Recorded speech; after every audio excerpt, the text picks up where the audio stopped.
আপনি এনসিপির সমর্থক হতে পারেন অথবা ডক্টর মোহাম্মদ ইউনূসের সমর্থক হতে পারেন, আমরাও ওনার সমর্থক, বাট রাইট নাও বাংলাদেশের যে ক্রিটিক্যাল সিচুয়েশন সামনে আসতে যাচ্ছে, এটা নির্ঘাত একটা সংঘাতে জড়াবে এনসিপি বনাম বিএনপির মধ্যে।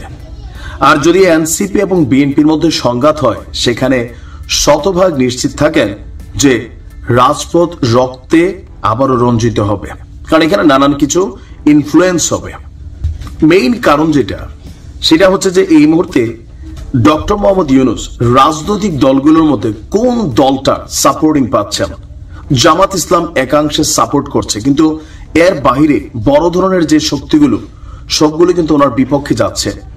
এর বাহিরে যারা জনপ্রিয় ইনফ্লুয়েন্সার আছেন, রাজনৈতিক ব্যক্তিত্ব লাইক আন্দালিব রহমান পার্থ অথবা জুনায়েদ সাকি অথবা ধরেন ববি হাজ্জাজ অথবা মান্না ভাই, আরো যারা বিভিন্ন হক প্রত্যেকেরই মিনিমাম লেভেলে একটা তাদের কিন্তু কর্মী আছে।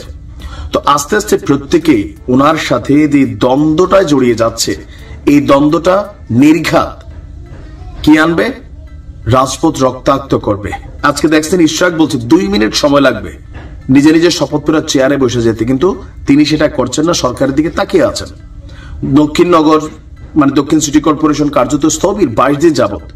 এনসিপি সেনাবাহিনীকে আহ্বান জানাচ্ছে যেন ওইদিকে কোনো মব তৈরি না হয়, মানুষ হাহারিয়ে দিচ্ছে।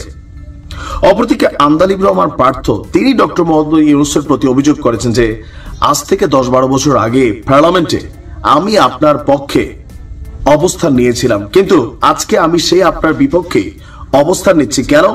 আপনি ডক্টর ইউনূস বলছেন সংস্কার করবেন। কিসের সংস্কার? এনসিপি কে ক্ষমতায় আনার সংস্কার?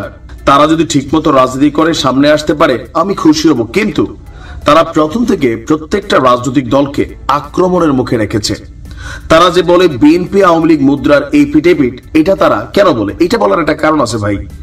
এটা বলার মেইন কারণটা হচ্ছে চাঁদাবাজি, বিভিন্ন জায়গায় লুটপাট, তারপর হচ্ছে ধরেন কমিটি নিয়ে পিটাপিটি, মারামারি, কোন দল ক্ষমতার ভাগাভাগি, এগুলো আবার বিএনপি করে, যেটা আওয়ামী লীগও করছে। এই কারণে অনেকাংশে মুদ্রার এই পিটাপিট বলে। বাট আবার বাকি অংশে এনসিপিও কিন্তু আওয়ামী লীগ বিএনপির মতন মুদ্রার এই পিটে জড়াই গেছে। যেমন ধরেন এই যে নাহিদ ইসলাম, তার পিএ, সাবেক পিএ, তিনি এখন তো আর তো সরকারে নাই, 150 কোটি টাকার ঘটনা, তার বউয়ের চাকরির ঘটনা বের হয়েছে। তো নাহিদের পিএ, স্বাস্থ্য উপদেষ্টার পিএ, তো এই যে এনসিপির বড় নেতা, এখানে দুর্নীতি ধান্দাবাজিতে প্রত্যেকে আবার মুদ্রার এই পিটোপিট হিসেবে সমানভাবে দায়িত্ব পালন করে যাচ্ছেন। এটা কিন্তু আবার প্রমাণিত। বাট রাইট নাও যেটা তৈরি হচ্ছে যে ধরেন প্রত্যেকটা রাজনৈতিক দল যেভাবে ভড়কাচ্ছে, বা বিএনপি সালাউদ্দিন সাহেব এবং নাহিদের তর্কাতর্কি, এটা কিন্তু স্বাভাবিক বিষয় না। রাজনীতির ওজনে এটা আকাশ পাতাল একটা পার্থক্য আছে। তো এই যে বিষয়গুলা একদম রুট লেভেলে, গ্রাস লেভেলে আইসা কোন লেভেলে রিঅ্যাকশন হবে আপনি বুঝতে পারছেন। ডক্টর মোহাম্মদ ইউনূসের সাথে সেনাবাহিনীর সম্পর্ক খুব বেশি ভালো না, এটি স্পষ্ট প্রমাণিত। মানে ওনার যে সাপোর্টিং পাওয়ার গুলো আছে, আমলারা ওনার প্রতি বিরক্ত। আপনি দেখতেছেন তিনি সঠিক হোক ভুল হোক পরে, বাট রাইট নাও সব দিক যেভাবে পেঁচাচ্ছে, তারপর সাধারণ জনগণ ওনার প্রতি এখন সন্তুষ্ট আছে কতটুকু আপনি দেখেন।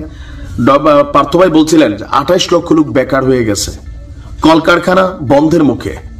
নতুন এই বাজেটে ব্যবসায়ীদের জন্য কিছুই নাই, বরঞ্চ সরকার শুধু আয়ের হিসাব যে আইএমএফ থেকে লোন পাইতে, মানে এমন পরিমাণ, আপনি 50 লাখ টাকা বছর ইনকাম করলে আপনাকে নাকি 7 লক্ষ না 11 লক্ষ টাকা ট্যাক্স দিতে হবে। এই রাষ্ট্র মানে কয় টাকা ইনকামের ব্যবস্থা করে দিচ্ছে? রাস্তাঘাটের অবস্থাকে আমি যে ব্যবসা বাণিজ্য করবো, চাঁদাবাজিরে কোন ভাবে টেকাচ্ছে? ডক্টর মোহাম্মদ ইউনূসের শেষ পরিণতি যেটা হবে, অপমানজনক একটা বিদায় সম্ভবত হবে, যদি তিনি এখনো যে অবস্থানে আছেন, উপদেষ্টা পরিষদ যেভাবে চালাচ্ছেন বা যাদের বুদ্ধিতে চলছেন, সেখানে দৃশ্যমান জনগণের সাথে যে দূরত্ব তৈরি হয়ে যাচ্ছে ডে বাই ডে, এটা কিন্তু খারাপ পরিণতি বয়ে আনবে প্রত্যেকের জন্য, দেশের জন্য, রাজনৈতিক দলগুলোর জন্য, ডক্টর ইউনূসের জন্য।